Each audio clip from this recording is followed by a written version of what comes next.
They told you it was just culture. They told you it was just flavor. They were wrong. Your grandmother was a chemist, a process engineer, and a pharmacologist all at once. Welcome back to Jamrok Poetry and Soul. Today, we're proving that the Jamaican kitchen is the original laboratory.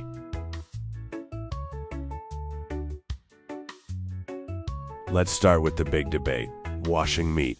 Critics call it paranoia. Science calls it citric acid intervention. Citric acid reduces surface bacteria like salmonella by up to 90%. When Granny told you to clean the chicken, she was executing a 12-hour antimicrobial protocol. She wasn't guessing. She was right. Modern experts say washing meat spreads bacteria, but they aren't looking at the chemistry. Granny wasn't just using water. She was using a low-pH acid wash. When you rub that lime into the chicken, the citric acid goes to work. It acts as a natural antimicrobial agent, neutralizing the pathogens that cause food poisoning. It's not just about clean, it's about sterilization through organic chemistry.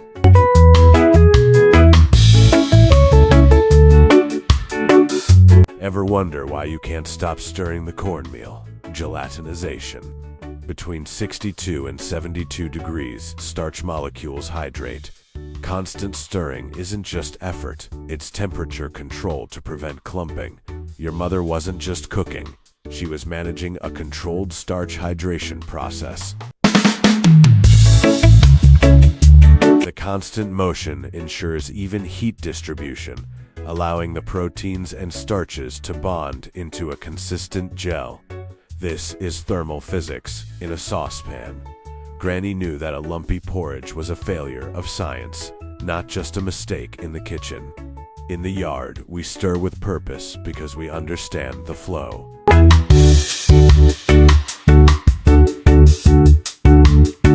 One-pot cooking is nutritional engineering. Slow cooking legumes with starches improves amino acid bioavailability. Combining kidney beans and rice creates a complete protein. The Dutch pot was doing meal prep and biochemistry long before those terms had hashtags.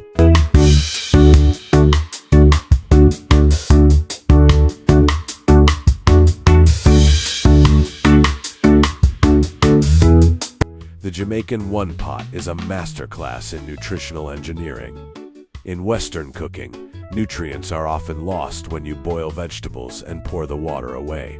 But in a one pot, every vitamin and mineral leached from the pumpkin, the coconut milk, and the thyme stays trapped in the rice.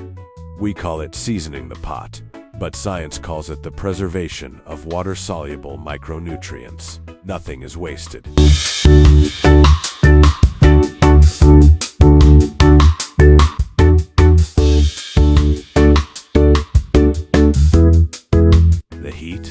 That's a weapon. 350,000 Scoville units.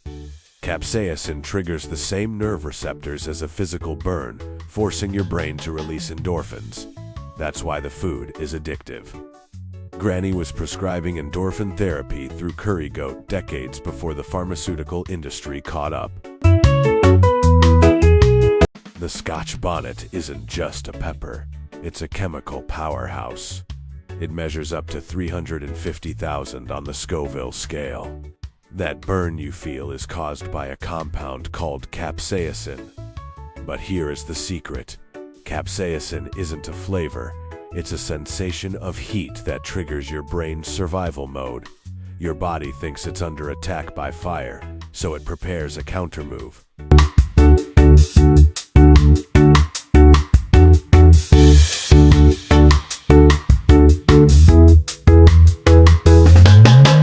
In response to the heat, your brain floods your system with endorphins and dopamine.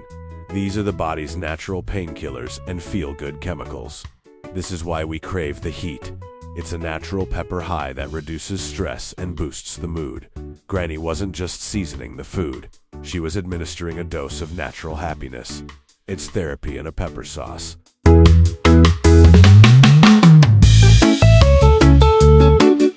In the yard, we don't just cook for taste, we cook for survival. The Ackee is our national pride, but it carries a hidden weapon. Hypoglycine. This compound blocks fatty acid metabolism and causes the Jamaican vomiting sickness. When Granny forced you to wait for it to open and then throw away the boiling water, she wasn't being difficult. She was executing a strict XCAC level safety protocol. The rule was never be careful. It will know exactly what you are doing.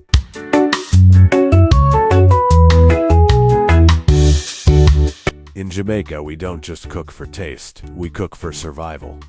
The Ackee is our national pride, but it carries a hidden weapon called hypoglycine. This toxic compound blocks your body's ability to process fatty acids, leading to what we call Jamaican vomiting sickness. When Granny forced you to wait for the fruit to yawn open naturally on the tree, she was waiting for the toxin levels to drop to a safe threshold.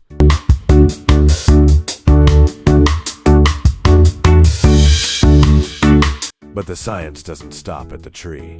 By boiling the Ackee and strictly discarding the water, you are leaching out the remaining water-soluble toxins. This ritual isn't just a kitchen habit.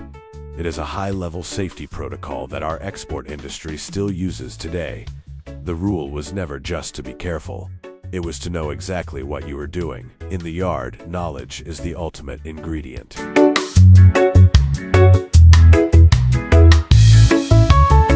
Long before the pharmacy opened in town, the prescription was written in the soil. This isn't folklore, it's pharmacology.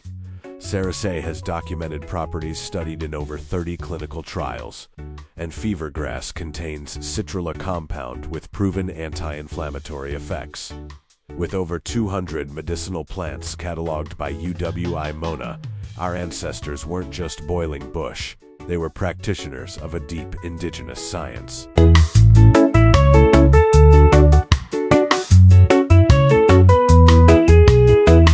The Jamaican yard pharmacy isn't folklore. It is documented pharmacology. While some see bushes, science sees bioactive compounds. Take Cerus, known to research as Mamortica carrantia. It has been studied in over 30 clinical trials for its hypoglycemic properties. When Granny brewed that bitter tea, she was administering a precise chemical treatment for blood sugar, long before the pharmacy was built.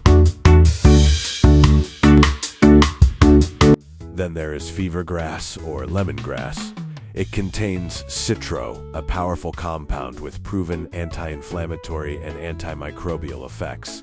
Mona has cataloged over 200 of these Jamaican medicinal plants. The prescription was written in our soil long ago. We don't just drink tea for the warmth, we drink it for the chemistry. In the yard, nature and science are one and the same.